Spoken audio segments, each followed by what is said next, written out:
I really did. It's like crap. How you doing, Kenny Hodder, Devil's Digest?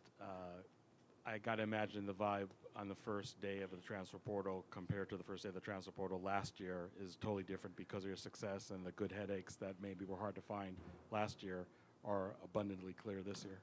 Yeah, we definitely have a lot of interest, particularly, the wide receiver position. A lot of people have been reaching out.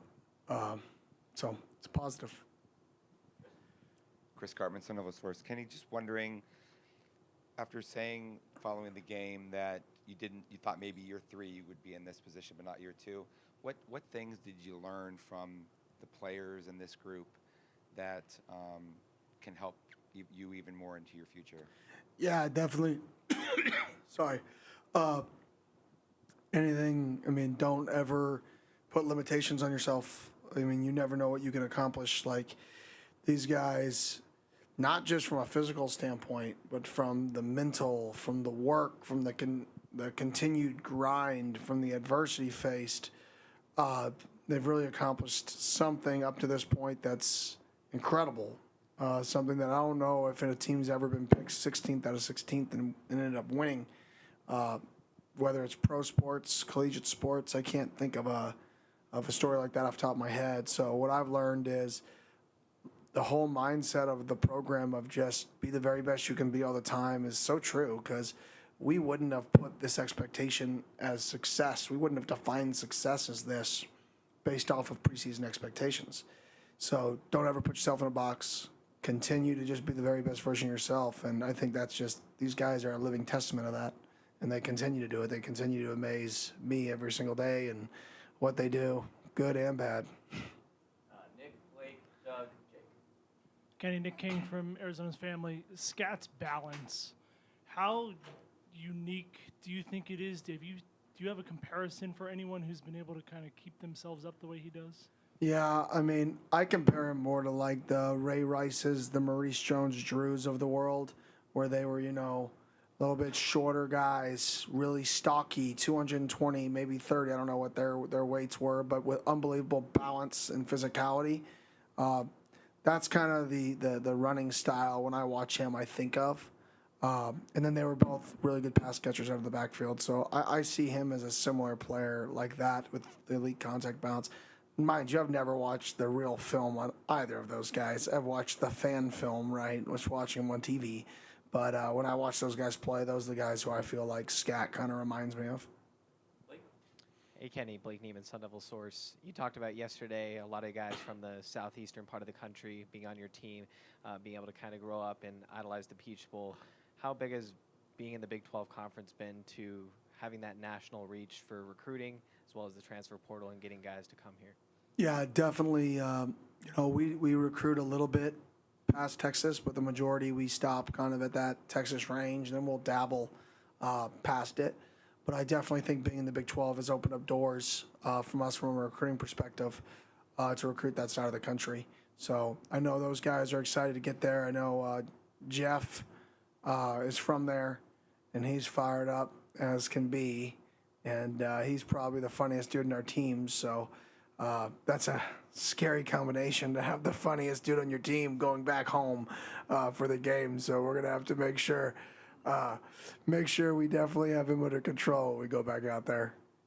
Doug, Jake, and then other Jake. Doug Franz Unplugged podcast. I thought post game you made a great point about Travis.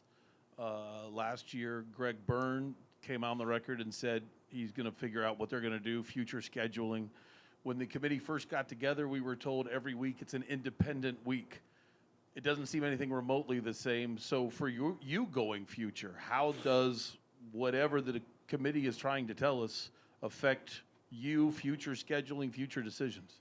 Yeah, I definitely think, I know there's going to be conversations about that moving forward, and this is so fluid that it's going to change and move. And so I think it's all dependent on the discussions that are had this offseason. You have to be able to react in real time. I think if there's one thing that everybody knows about college athletics right now is you have to be able to react today. And then it may change in 3 months, and you have to be able to react again. And the teams that can constantly change, redirect course, the teams that are going to be successful, the teams that have to move mountains in order to get things accomplished are the teams that are going to struggle. So as long as we can continue to change courses quickly as the rules change, as the standards to enter the CFP and stuff like that change, then we're going to be in a good spot. The moment that they change the standards or the expectations change, and it's difficult for us to change scheduling or change those things that are critical, that's when it's going to become a struggle. But right now, I feel like we're in a good position that we're maneuvering at a pretty good speed right now, and hopefully we can continue that. Jake, Jordan, Anthony, Jamie. Hey, Kenny, Jake Garcia, 12 News. How did you see Xavier Guillory embrace his role at the start of the season? And then what have you seen these past few weeks when maybe more was asked of him and he's responded the way he has? Yeah, obviously he won the starting job to start the year. Then he got dinged up. Right after he got in a rhythm, he had a really good game. We're like, okay, good. Like, X is going to get going. Then he got dinged up, and I'm like, man. And then he kind of went in that period where he wasn't really healthy, he couldn't really practice, could kind of practice, wasn't full speed. So for him the last few weeks to finally get back and get that momentum, I mean, we wouldn't have won the game without him. And absolutely critical for us to get him back. I wish we could have seen him an entire season healthy because I think the kid could play on Sundays. He's athletic, he's physical, catches the ball well, will be a phenomenal special teamer at the next level. So I wish we would have been able to see a full season of him healthy at ASU. But other than that, just awesome for the kid to grow like he did, even with the adversity he faced in the middle of the year. Jake, Jordan. Hey, Kenny, Jake Stewart, Sun Devil Source. Just based on the Shamari Simmons targeting, just what was kind of your thoughts on that call? Are you able to appeal that? And also, if he can't play in the Peach Bowl, do you have someone to maybe fill in for that first half? Yeah, we're definitely, working through an appeals process right now. It was unfortunate. Shamari knew, he saw the quarterback looking away, so he made an emphasis to keep his head up. And then at the last second, you can see the quarterback turn towards him and lower himself a little bit. And that little bit of the turning and the lowering is what actually created the contact with the neck area, which when you're defenseless, you can't make contact with the head or neck area. So it's very bang-bang from a targeting call. There's numerous reasons why it's bang-bang, so we definitely appealed it. He's such a great kid. This is about the kids, and it'd be unfortunate if a guy who's put in all the work he's had, who his senior year, who tried to do the right thing, he kept his eyes up, loses half of a game. That is something that he'll remember for the rest of his life, that he's worked his entire life for. It'd be upsetting. It wasn't malicious. He wasn't doing anything violent other than just trying to play the game with his eyes up. And for that to take something away from him that he should be able to embrace and cherish would be really disappointing for the kid when the whole mission of college athletics is for these guys. I hope something will happen there. I don't know where the appeal goes. I don't know who approves it. But I hope it does get overturned. I think it's the right thing to do for Shamari and everything that he's done, in his career. And, he's played football his entire life to play in a game like this. And for something to be that close and 2 inches are the difference in this kid being able to experience something that he'll have for the rest of his life.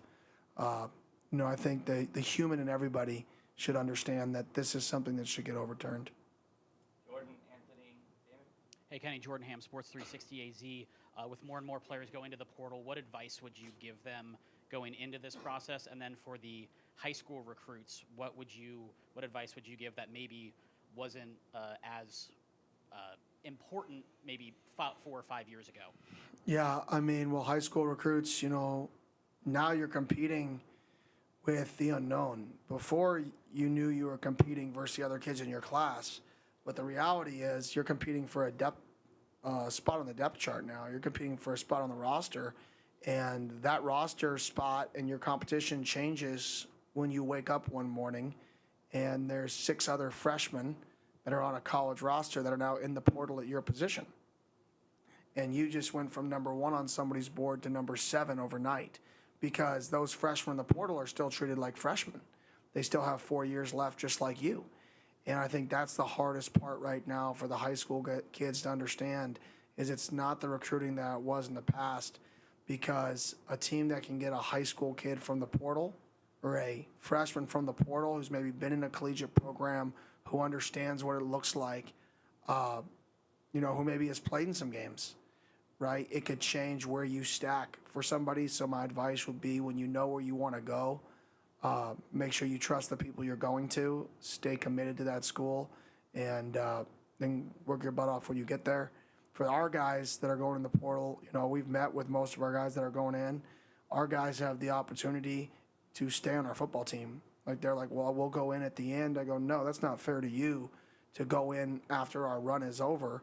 Like, I want you to have the best opportunity to find a spot.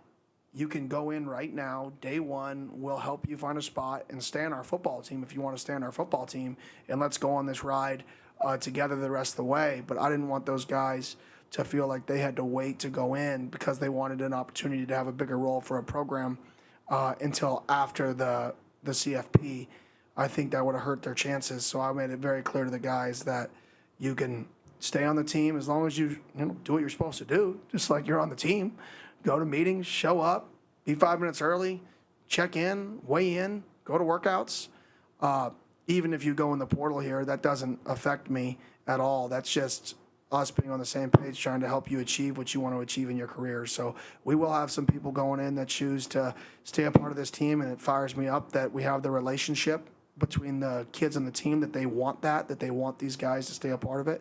And then we'll have some guys on the team that are like, you know what, I'm going to go and I'm going to take midweek visits, and I got to be a little bit more aggressive finding a spot, and that's fine too.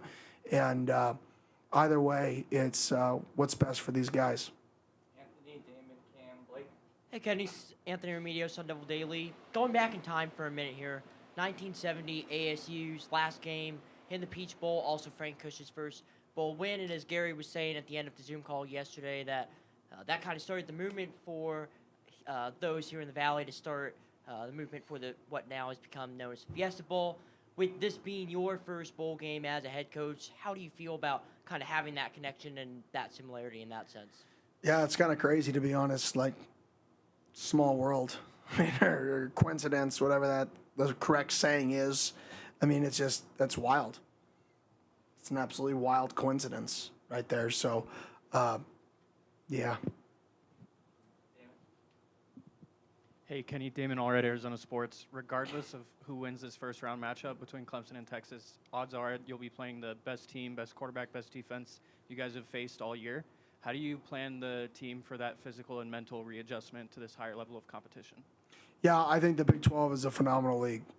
I think the Big 12 is filled with really, really good football players and good teams. I haven't had the ability to watch, tape on both of those teams yet. We haven't dove into that. So I don't really know the level of competition or the change, because I really think we've played some really good football teams this year. I do know whoever we play is going to be favored. That's pretty much what I can guarantee. I can guarantee that we're essentially playing an away game, and we're going to be the underdog. And that's really all I know as of now. Cam, Blake, and Jake. Hey, Kenny, Cameron Cox, 12 News. Just curious, what have these last 48 hours been like? Can you take us behind the curtain? Has anyone reached out to you that you thought, oh, that's cool that you had something to say? And then what does your family think about all this? What have those moments been like behind the scenes? Yeah, and I'm not like, I mean, I don't get like infatuated with people like, oh, that's cool, that person has hit me up, or that's a famous, it's never been, like, I've never been an autograph guy. So that type of stuff doesn't, it's like, oh, cool. Like cool. But from the family perspective, my family's definitely very excited. They're probably more excited than me, to be honest.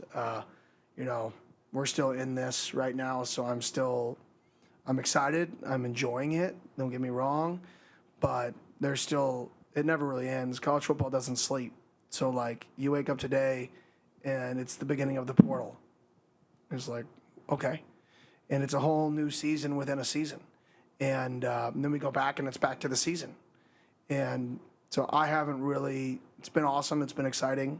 It's the first time in 30 years, 28 years. We've won a championship here, which is awesome. Well, none of our guys were alive on our football team for what they just accomplished. And anytime you do something for the first time in your lifetime, you better embrace that. But I came here for what we can build over time, not to be a flash in the pan. And that's what I'm working on right now is how do we prevent ourselves from being a flash in the pan. But my family's super excited. I've gotten a ton of text. It's cool. Hey, Kenny, first year of the Leadership Council for you. Do you believe that this success happens without that Leadership Council? No, 100% it does not happen.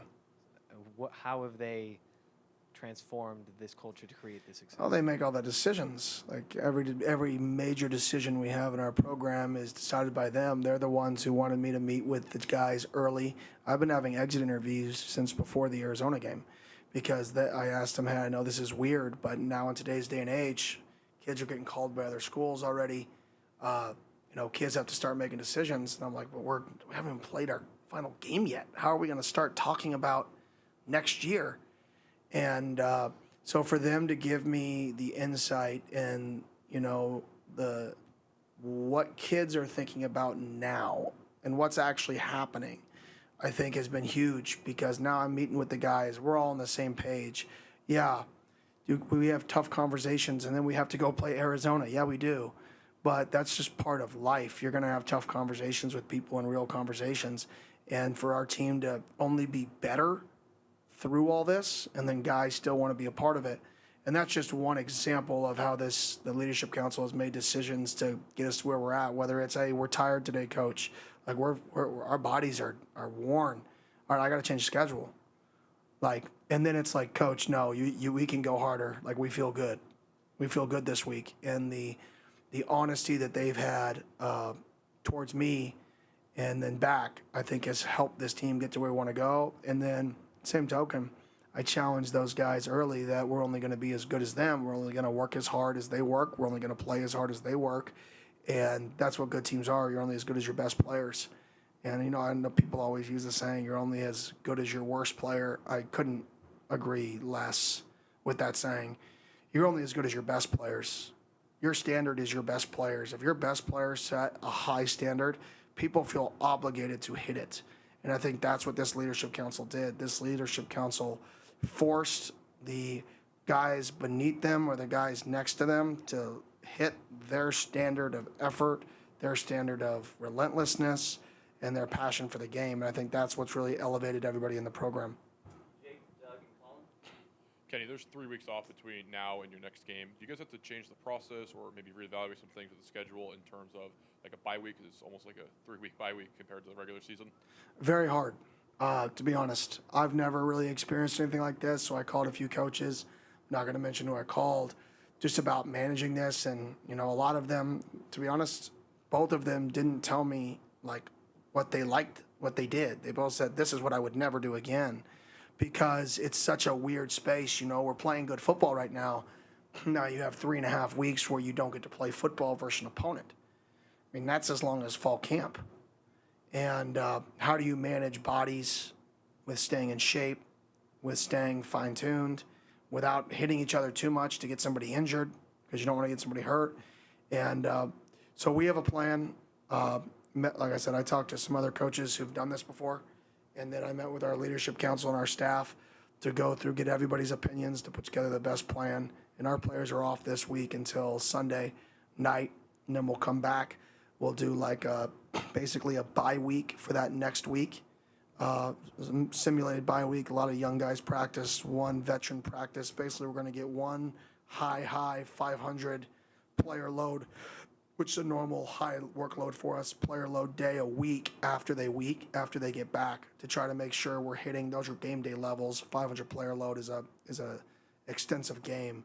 Usually we're in the high 400s, so we want to get a 500 player load the 2 weeks leading up to the game week, and then one of the game week. So hopefully we can keep our ability to play at 4 quarters of football. Doug, Colin, and then Jake in the back. I had to laugh when you just said, some of your players weren't even alive the last time that the championship was won. All of them. Well, you were barely alive the last time the championship was won. So if my math is right, you're first grade, second grade. What do you remember about the Rose Bowl? Not much. I mean, I more remember, I don't have a great memory when it comes to stuff like that. I just remember, like, coming to games in that era and remember that, like, the same couple used to sit next to wherever my dad had his seats. And it was like they would always say hi. I don't remember their name. I don't remember what they looked like. But I remember there was a couple that would always sit there and they would always like look back and talk. And we would like have conversations, right? I remember throwing the ball in the parking lot. I remember parking where the motorhomes used to be over by the old baseball field. There used to be all the motorhomes used to park in that parking lot. And I remember blocking it off so we could play catch with different cars. I remember that type of stuff. I remember running up the hill to get up that you weren't supposed to climb up. For those of you who have been around for a long time, the dirt hill that you cannot climb, but everybody climbs it, right? And then once a game, somebody falls down and they're at the bottom of the hill all dirty and everybody's laughing at them. Did you see the guy who fell?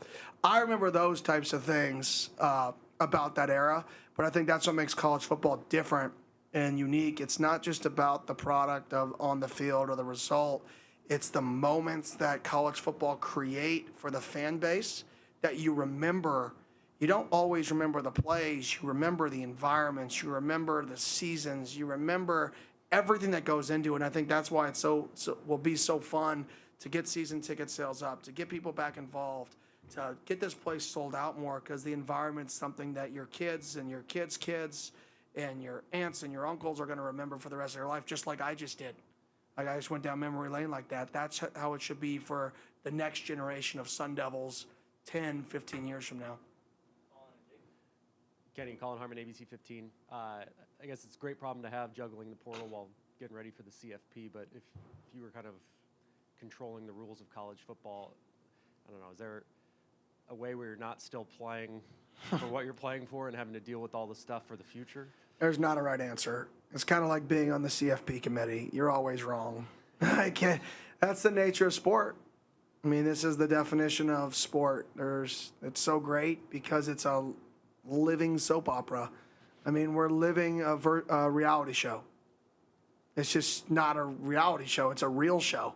But this is and people are going to complain and argue, oh, you should have voted this person off of Survivor this week because the next week he changed alliances on you, right? You're never right. You're always wrong, and that's what makes it great, is I'm going to get on here and say we should be ranked here. Well, why wouldn't I? Does that mean that they're wrong? No, it doesn't. It means I'm always going to defend my players and defend our team, and that's what every coach should do, and that's what makes it so great. Kenny, with Cam starting his college career at a FCS school and then potentially ending it with a Heisman finalist nominee today, I'm curious if you think there's a lesson there for current high school players, maybe even current college guys, about going to a place that wants you and then also a place that can develop you into the best version of yourself. Yeah, his story is remarkable. He just perseveres. His self-belief is incredible. I think he's combined that chip on his shoulder with like a true passion for the work and the teammates this year. So I definitely think it is a great story. I mean, it's an unbelievable story, that what he's accomplished this year. And it's only getting better. I mean, I don't think the story's over. I think the story's still going. And I think there's no doubt in my mind he should be one of the finalists for the Heisman. I think the impact he's had on this football team is not just on the field. It's in the community, taking the belt out to the state championship game. It's the identity of our football team, the toughness of our football team, the ruggedness, the competitive level of our football team. A big part of that stems from him. And all of that stuff has an effect on a team that was picked dead last, that now finished first, that aren't going to show up in the stat book. But if you talk about the impact a person can have on a program, how valuable somebody is to a team, all that stuff needs to be included, because all that stuff is where we are today. And I think that's why he should be, regardless of the fact he did something for the first time ever in the Big 12 Conference, like ever is a long time. Like, it's a very, very long time. And for you to do something for the first time ever in the Big 12 in the Big 12 conference, that should be rewarded. And yeah, I hope he gets that opportunity to go there and experience that. Kenny, Karsten Kiefer hit his first field goal of the season in the championship game. What led to the decision to go with him in that scenario, and how have you seen him stay ready throughout the entire season? Yeah, we put him in there, the Arizona game. Obviously, he's born and raised a Sun Devil. I mean, he's passionate about this place. So, I think in spring, he was doing really, really well. And then I think, when he realized, oh, man, I may win this job. And you grew up a Sun Devil. Kicker is not the easiest position. And for him to, feel that pressure a little bit. I think once he made that kick versus Arizona, the extra point, he came off the field and you just saw a different look in his eyes, like a comfort, like, whoa, I scored a point versus Arizona. Like, holy cow, is this real life? And I think ever since then, I just saw a look in his eye that was just like, that's the dude I want to put out there. And after he made that first kick, he was so fired up. I mean, he was juiced up on the sideline. And I'm like, well, how far you can make? He goes, I'm making them all night. I'm like, all right, if we get another spot, you're kicking them all night. Let's go. So it was super, super exciting to see a guy who grew up a Sun Devil, passionate, and go and be a part of, a game that's going to be remembered in the history books. Kenny, when you talk about not being a flash in the pan, and yesterday referencing Dabo and Clemson and building that kind of a brand, is that like a step beyond activating the Valley, or what does that look like to you? Yeah, I mean, activate the Valley is you can't win in college sports without community. Like, look at all the teams that are winning. They're not the teams that usually the big city teams struggle in today's day and age, right? That's just what it is because there's so many other things to do that the college kind of gets drowned out a little bit.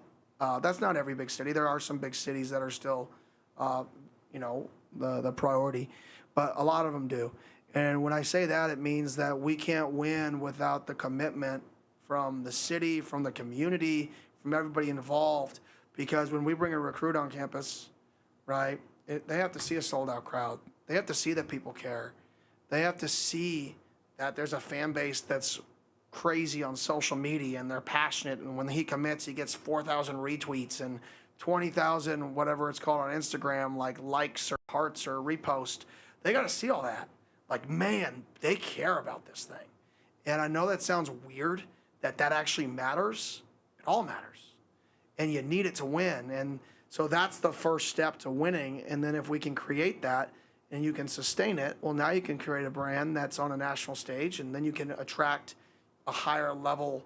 You can compete for different people, for different players. And that's how you slowly build this thing into what I think it can become. Ryan and then Betty. Hey, Coach. Ryan Myers, Devil's Digest.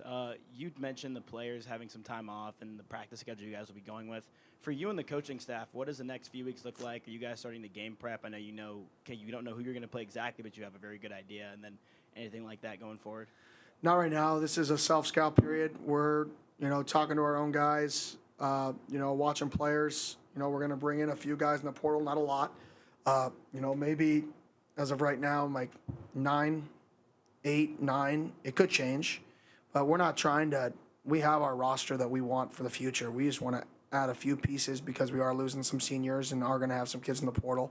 So we want to add a few pieces to it. But this is not an overhaul. This is a, fill some gaps.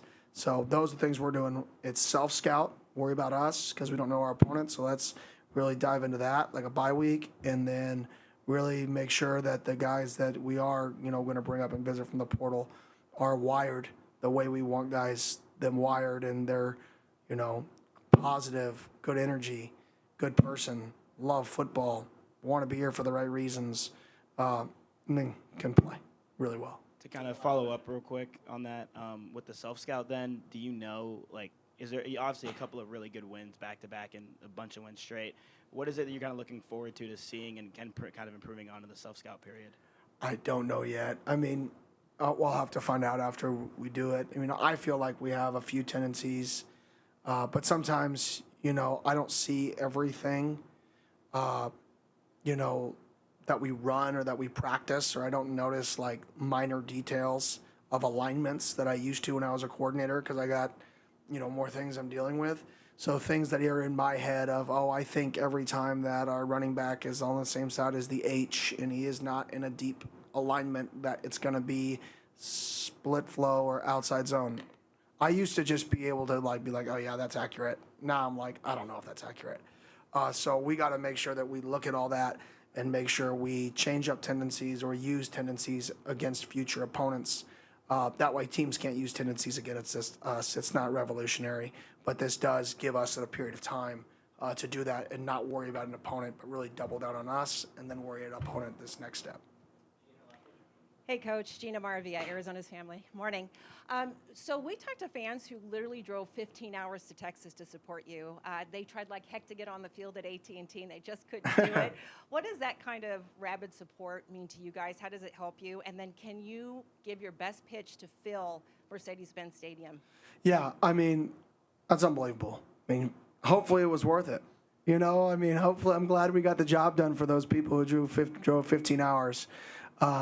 Because that's what it's about. The commitment for those people to drive that amount of time, and hopefully our players went over there and said something to them. Hopefully they have a moment that they'll remember for the rest of their life when the confetti fell, and they'll be able to tell people they were there.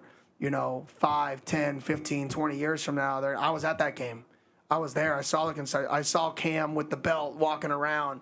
Hopefully that's a memory that they're going to cherish, and then.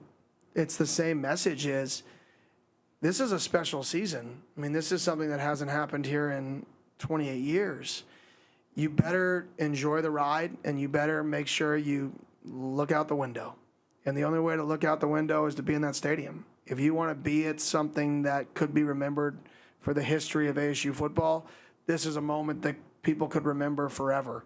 And I challenge people to get there, get out there, find a way. I get it. It's hard. I don't know the ticket prices. I don't know the flights. I know people were flying to Mexico to get to Texas or driving 16 hours. I don't know all the challenges. So I get it. I know some people don't have the resources, which is okay. Have people over to your house and watch it, which is perfectly fine too. But just make sure you really embrace this moment and this team because they deserve it. And I hope we get to take the field and those kids, that the 120 guys in our team that have worked their butt off to get to this point, take the field and they see maroon and gold in that stadium and as much maroon and gold in that stadium as the opponent. Thanks, Coach. Thank you.